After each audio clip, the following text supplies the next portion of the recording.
Hello student, आज हम सीखेंगे एग्रोबैक्टीरियम ट्यूमेफिशियंस के बारे में। What is Agrobacterium tumefaciens? It's a bacteria that lives in soil.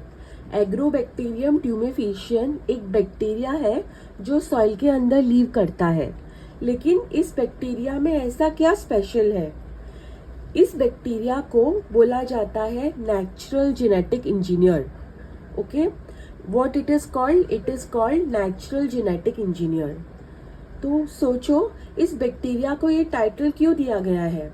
What is the एक जेनेटिक इंजीनियर क्या करता है? What does a genetic engineer do? It takes out genes from one organism and transfers it to another organism, and thus it produces a genetically modified organism। तो एक genetic engineer एक gene एक organism से लेता है, दूसरे organism में डालता है, और वो जेनेटिकली मॉडिफाइड ऑर्गेनिज्म प्लांट और एनिमल प्रोड्यूस करता है।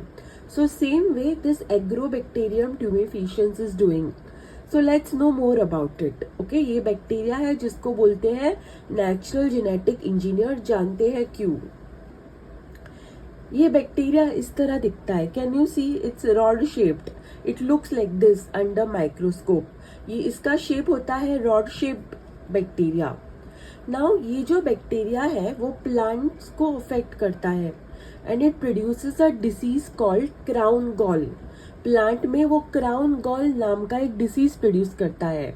इस डिसीज में प्लांट्स में ट्यूमर्स होते हैं। ऐसे tumours, oversize tumours which are also called overgrowths, which are seen in the plants. Okay, now ये जो बैक्टीरिया है it does not enter the plant. वो प्लांट के सेल के अंदर नहीं जाता। उसके पास एक प्लाज्मिड है। प्लाज्मिड का मतलब समझते हो आप? एक छोटा सा small circular DNA which is not a part of nuclear DNA which is present in the cytoplasm of bacteria. तो उसके पास एक छोटा सा सर्कुलर डीएनए होता है उसके साइटोप्लाज्म में, जो कि उसके न्यूक्लियर डीएनए का पार्ट नहीं है। उसको टीआई प्लाज्मिड बोलते हैं। वो अपना टीआई प्लाज्मिड प्लांट सेल के अंदर डालता है, और ये टीआई प्लाज्मिड उसमें क्राउन गॉल, प्लांट्स में क्राउन गॉल डिसीज कॉज करता है। टीआई प्लाज्मिड के अंदर होता है T DNA which is a transposome. Transposome are called jumping genes और हॉपिंग जीन्स। वो ऐसे जीन्स होते हैं, they jump from one chromosome to another. They don't have constant position in a genome।